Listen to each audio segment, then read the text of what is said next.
Hello friends, this is Hedda. Welcome back to my channel. Today I want to talk to you about my journaling method. A lot of what you see on my channel is about how I decorate my journal, but today I want to talk about how I actually journal. I'm also going to show you the stationery that I usually keep with me when I journal, because I usually journal outside of the house. Lastly, I will also answer some of your questions about my journaling method. If you're new here, hi, I'm Hedda, I'm 29 years old, and I run a small business called Ikigai Papir, where I sell my own designed stickers and other things. My journaling method is based on writer Carol's bullet journal method, which I highly recommend checking out, especially if you are new to bullet journaling.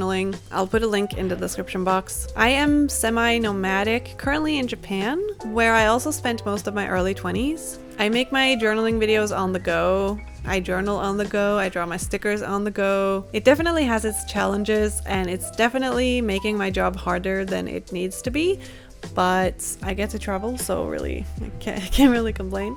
This video is kindly sponsored by Stationery Pouches, who has been supplying me with some of my favorite stationery for the past year. You'll be seeing some of their products in this video, and with my discount code mochibujo, you get 18% off this month. Normally it's 12%, this month it's 18%. Stationery Pouches has a Black Friday campaign right now, so most of their products are already 50% off. And also stay tuned until the end of the video for a special giveaway. If you watched my November plan with me video, you will have already seen my monthly setup in my bullet journal this month. I usually set up the monthly spreads and maybe the first weekly spread before the month begins, and then I set up the rest of the weekly spreads throughout the month. So in this video, you're going to see more of my November spreads and how I actually use them, and not just how I set them up, although I will also be setting one up in this video. Of course, while I'm traveling, I can't bring all of my stationery with me. Whenever I leave my hometown in Norway, I try to plan ahead and imagine what kind of stationery I will be using for the next few months, and then I leave behind what I probably won't use or need. I kind of have 3 stages of packing my stationery. There's the first packing, like what stationery goes in my suitcase and what goes in a box in my parents' attic. And the second stage is the stationery that I bring with me in my suitcase. And then the third stage is the stuff that I bring with me outside on a semi-daily basis. Actually, there is a 4th stage too, which is the stuff that I bring with me if I'm not bringing stationery with me. And that's usually just a tiny pencil case that has 1 pen, a pencil, and an eraser, just in case. But it is the 3rd stage that we're going to focus on today. I think of it as a capsule stationery collection, kind of. I put all of the stationery that I used in my monthly setup in my pencil cases so that I have everything I need for weekly spreads, and it'll be easily accessible, and I won't have to dig through all of my stationery that I keep at home. Whenever I go out with the intention of making a spread or filming a video, I usually don't film my weekly spreads, but I usually bring 2 main things with me in addition to my notebook. The first is this pencil case from Stationery Pouches. It has a zipper on the side so that you can expand it, but to be honest, I've never actually closed that zipper because my pencil case is always full. In the top section, I usually have my X-Acto knife, which cap I have lost, so it's basically a death trap every time I open my pencil case and dig through it. I also keep my Tombow Mono eraser here and my black Muji gel pen, which is my favorite pen to write with. I also have my trusty old Muji mechanical pencil, which I've had since 2013, and I always keep extra lead for that pencil in the pencil case as well. These are all always in my pencil case, but right now during November I also have this brown Zebra Sarasa gel pen, because that's the pen I am using to fill in my November spreads. I got this pen from Stationery Pouches and it comes in so many different colors. I would definitely recommend the vintage sets because in my opinion those colors are the nicest ones. In the main compartment of the pencil case, it's all chaos. This is where you'll find my Tombow Mono glue tape, my big eraser, my brown and black stamp pads from VersaFine. These are my favorite stamp pads out of all the stamp pads I've ever tried. Next up are my black fine liners, which I usually keep in my pencil case at all times. I haven't really used them for my setups in November, but I used them for drawing and other stuff. I really like drawing with fine liners. These are the Copic multi-liners and they can be refilled. So whenever I run out of ink in one of them, I can just get a refill instead of getting a whole new pen. Right now I also have my red Zebra Sarasa gel pen with me because it goes well with the brown, and since my November setup has like green and red tones as well, I thought it would be nice to keep with me. Next up are some fun pens that I just started using. These are the Zebra Click Art retractable pens. They're really fun. They're just like regular markers, 0.6 millimeter I think, but instead of a cap you just click on the top like you would a ballpoint pen. I have them in 3 colors. These are the 43 Light Khaki, 45 Sand Beige, and 46 Brown Sugar. But you can find a lot more colors over on Stationery Pal. I will also put a link in the description box. Next, I keep the newest addition to my collection of Zebra mild liners in here. These are the neutral color set that came out around a year ago, I think. I like them so much, particularly the beige and the green one has been used a lot in my November spreads. They are dual tipped, so you have a chisel nib on one end, which is kind of the highlighter part of it, and then on the other end is a bullet nib, which can give you a little bit of a thinner line. I try to always keep a white pen with me. Usually it's the Sakura Jelly Roll pens in the size 8 and 10, and sometimes it's the white acrylograph pen from Archer and Olive. This time I guess I only had one of the Jelly Rolls with me, and the other one is hiding somewhere else. Next up are some colored brush pens. These are the Zig Clean Color Real Brush pens, and they have, just like the name suggests, a real brush nib instead of a felt tip nib like you would find on the Tombow dual brush pens, for example. I actually got like 10 of these in different shades of green and brown to use in my November setup, but in the end these two are the only ones that I ended up using. You can find these on Stationery Pal as well, together with other Zig brush pens. They do have ones with felt nibs as well, which personally I find are easier to control than the real brush ones. So especially if you're a beginner, I would go for a felt nib rather than a brush nib. The two I have here are number 43 Olive Green and number 64 Oatmeal. Lastly, I have my Ohuhu brush pens with me. These are part of their calligraphy set, but I only have the brush nibbed ones with me, not the chisel nibs. I like these because they come in different sizes and they're a very rich black, so they work with anything. Lastly, I just have a pen refill and my lead refills, always good to have. So that's what's in my pencil case this month. I switch out the contents depending on what theme I am doing in my bullet journal, or if I am going to a cafe to film a reading journal setup, for example, I will switch out the contents. In addition to my pencil case, I keep a little stationery pouch with me. I switch out the contents of this one very often, so it's kind of chaotic. You have been warned.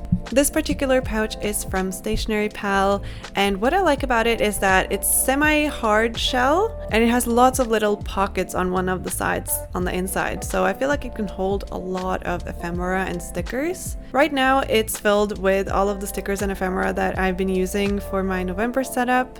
And there's absolutely no system to it. Sometimes I really enjoy putting together stationery sets in this pouch and organizing it really well. And that also makes it easier to bring out and like use all of the stuff that's in there. But today it's kind of a mess, which in a way it's more realistic. It looks like this most of the time. I don't always find what I'm looking for. So those are the two main things that I bring with me, but I also have a little passport-sized traveler's notebook, and one of my inserts is a sticker release paper insert, so I keep like leftover stickers from sticker sheets and stuff in there. It's quite useful, and I tried finding the standard sized version of the sticker release paper insert as well, but they seem to be sold out of it everywhere. Sometimes when I need to bring even more stuff with me, which happens sometimes, I use these pouches from Notebook Therapy. The journal pouches, or like the journal cover pouches, I guess, are really great for papers and sticker sheets, and the bag pouch has been used a lot to store rolls of washi tape. I usually keep my washi tapes on plastic cards, which you will have seen in other videos from me. This way I don't have to carry the whole roll with me, but I haven't been able to put my newest washi tapes on plastic cards yet, so that's why I just put the rolls in this pouch. I fill in my monthly spreads throughout the month. Some months I look at my monthly spreads every day, and other months I check them every few days to make sure that I stay on top of things. This is one of those months where I haven't necessarily stayed on top of filling in my journal, so I'm trying to catch up a little bit. Every month I have a monthly calendar where I write down events, appointments, deadlines, as well as birthdays and holidays. I don't write super detailed here, just keywords mostly. I write more details in my weekly spreads. I found these cute planner stickers at Loft a few weeks back, so now I'm decorating my monthly calendar with them, and it's giving me a lot of joy. They're so tiny, so they're so easy to just put wherever. My next spread varies from month to month, but this month I basically have a big to-do list on the left side and a content planner on the right side. The to-do list has been neglected so far this month, so I'm just filling in a few tasks that I know are the most urgent to me right now. Sometimes I feel like there's just too much to do for just one person, but I guess most people who run their own business feels like that. Luckily, I mostly do the same thing every month, so it's not like I'm gonna forget something super important.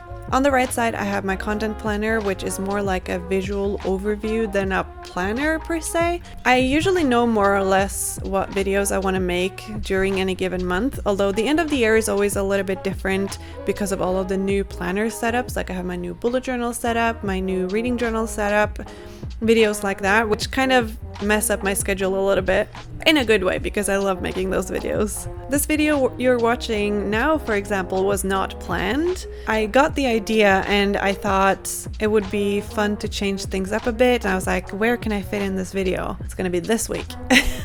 But don't worry, I'm already working on my December plan with me video, so that will be the next one up. I have a little calendar in my content planner spread, which I intended to use to plan out which days I post YouTube videos and then reels and stuff on Instagram. But I kind of realized halfway through filling this in that there's a conflict in color coding for whenever I plan for a reel and YouTube on the same day. Also, to be honest, I am not too strict with my posting schedule on social media. I try to be organized and on time with things, but sometimes, and this is just like a me problem, like me personally, it makes me unhappy and sad when things don't go according to plan. And that's not with just work, it's with everything in my life. It's something that I am really struggling with and I'm working on it, but I feel like lots of negative emotions if things don't go according to plan. So my personal philosophy is that maybe it's better for me to not be so strict with the posting and just post whenever I can. And having to worry about posting times is a whole other layer that I'm experiencing right now while I'm in Japan, because I'm asleep during the time when my viewers and followers are the most active according to like my analytics and stuff. But unless it's like a live event, I try to not worry too much about posting times, posting schedules, just all of that. Just have a bit more of a relaxed approach to it. Probably not a very good strategy for growing, but it's a good strategy for my own mental health. Despite all of this, I'm still filling in the spread, and the content list kind of helps me visualize which videos I should be working on. Generally, I get more sponsorship requests towards the end of the year, which means I'll be more busy with videos. A sponsored video means that it has to be done a lot earlier. Like I can't finish it on the same day that I want to post it because it has to be approved most of the time. Anyway, that's just YouTuber things that most people don't have to worry about, but that's a big part of my journal, so I wanted to include a little bit about this. Another spread that I made this month is more of a personal journaling type of spread.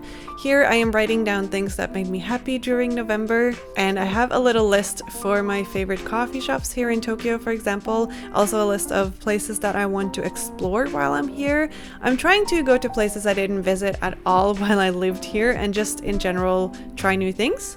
On the things that made me happy page, I decided to to not just write things down, but make use of tickets and receipts and other things to show the thing that made me happy. For example, at Mount Takao, which I visited the other day, they had this little stamp station at the top. So I stamped the stamp directly onto this page, and I also put in the card from the coffee that I bought at Glitch Coffee Roasters the other day.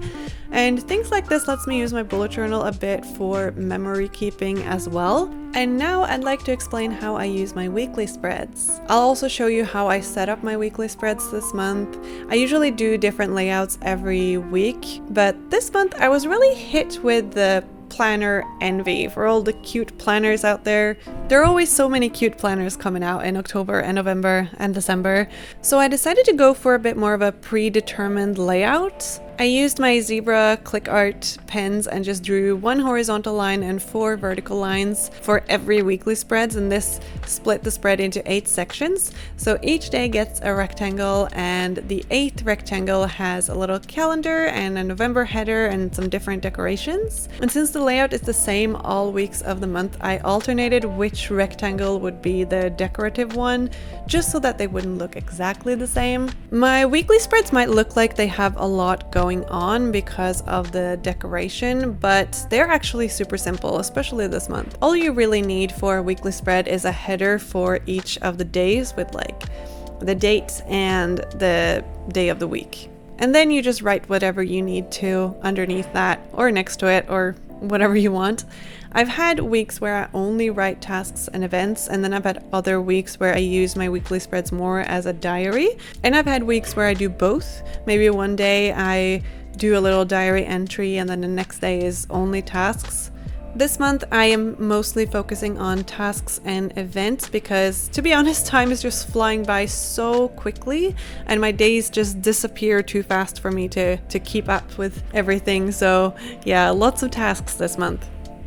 So in my weekly spreads this month, I've made sure I've had plenty of room to write down tasks. Usually during the weekend, I'll make a little plan for the next week. I will look at my monthly calendar and then I will bring any events or deadlines from the monthly calendar into the weekly spread for the upcoming week. And then I'll look at my tasks list and I'll see which days I can plan to do certain things. I usually check my journal in the morning before I start working, and then sometimes in the evening before I go to bed, just to make sure that I'm prepared for the next day. I'll be completely honest though, some days I don't open my journal at all. It could be I don't need it, or I'm simply too busy for it. Either too busy with work or too busy having fun.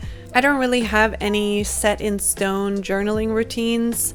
I don't take 10 minutes before bed or before breakfast to journal. I don't have a gratitude journal or an affirmations page or anything like that. There's so many different ways to journal, and I think that the most important thing is to find a method and a system that works for you. It doesn't really matter what everyone else is doing. My journaling method would be exactly the same even if I didn't have any decorations. And I think that that's what's most important, to not make spreads just to make them look pretty, but to make them functional. That being said, I am all for having fun and just making spreads for the heck of it. I think it can be therapeutic in a way. I mean, at least for me, making art has always been a way for me to express my feelings on paper, work through anything that is happening in my life, just relax, just all of that. Just art is just a big part of how I process feelings, I guess. And there you have it. That's pretty much how I journal every week and every month. I keep it quite simple, and I'm really comfortable with the way that I am journaling these days. My favorite thing is that I can just change things if it's not working for me. That's why I like bullet journaling so much, and that's why I keep a bullet journal rather than keeping a planner. But although I feel like this video explains my method quite well, I still wanted to answer a few more questions that you guys sent to me on Instagram. A lot of the questions actually were about making collages and making art, and I won't be answering those in this video because this video is about method, not really art. Although I love talking about art as well. But yeah, here are some of the additional questions that you guys asked. Bookshelf Fairy asks, how do you keep on top of it, keeping up with filling it out and creating the pages?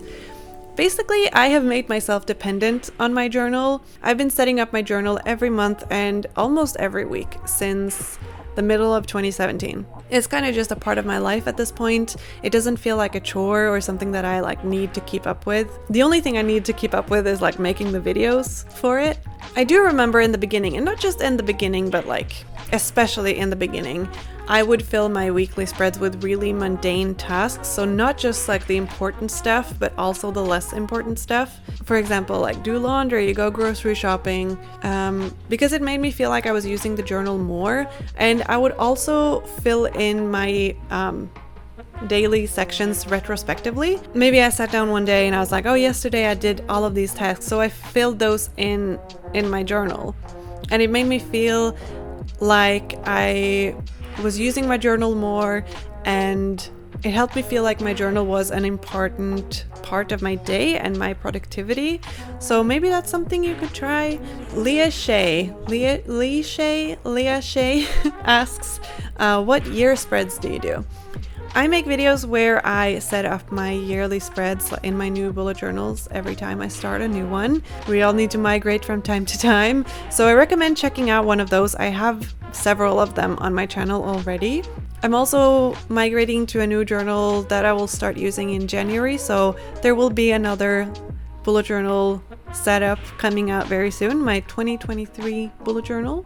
But basically I'd say that my most important spreads are the future log, my period tracker, my pen pal spread where I keep track of all of my pen pals and when I've received and sent letters to them, and also probably my goals page. Fun Lulili asks, why don't you use Hobonichi?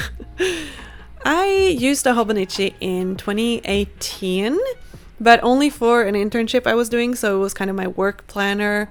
I really like the Hobonichi. I may or may not have visited the Hobonichi store recently, and I may or may not have actually bought one. I won't be using it as a planner since that's what my bullet journal is for, but I do want to see if I can use it for something else, maybe like a diary or a place to keep memories, so I'm quite excited for that. I will of course show you when I start using it. And now, before I send you off to make your own journals or reflect on your own journaling method, I want to thank Stationery Pal again for sponsoring this video. I absolutely love their products and the service that they are providing, especially that they have so much legit Japanese stationery that is sometimes hard to find outside of Japan.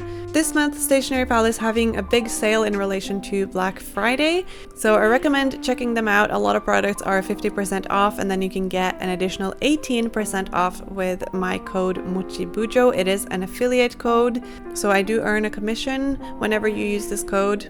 Usually my code is 12%, but during November it's 18%. And now for the giveaway. I'm also super happy to be able to give away a set of stationery themed around coffee. I love coffee, so I am extra excited about this. The set includes washi tape, pens, stickers, memo pads, a pencil case, and more.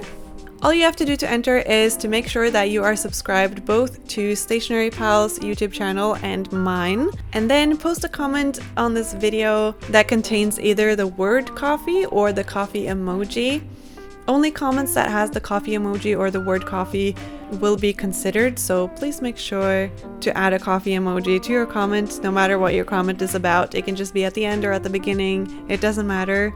The giveaway ends on November 29th, and the winner will be announced in a post on my channel, so please make sure that you have notifications turned on for my channel so that you are notified when I do make that post. Since there's no messaging function on YouTube, it's kind of important that the winner actually sees that they won. This giveaway is open internationally, but please be prepared to send over any documents that might be needed to send a parcel to you in your country. Some countries require the recipient's tax ID, phone number, etc. So just make sure that you know your country's requirement. If you are underage, please ask your parents' permission. You might also have to pay for customs, so please keep this in mind before you enter the giveaway. If you're interested in more winning opportunities, I am hosting a contest over on my Patreon. It's not a giveaway, it's a contest, so you actually have to do something other than make a comment to participate. But yeah, I'm hosting a contest over on my Patreon where all my patrons can submit something that they made, and then I pick 3 winners at the end of the month who will get stickers and other prizes sent to them. So if you needed an extra incentive to join my Patreon, this is it. That's all for now. Thank you so much for watching this video all the way to the end. I hope it was helpful and that you enjoyed it. Drop any questions you might have in the comments below and I'll try to answer them as best as I can. I hope you're all having a lovely day and I'll see you next time. Bye!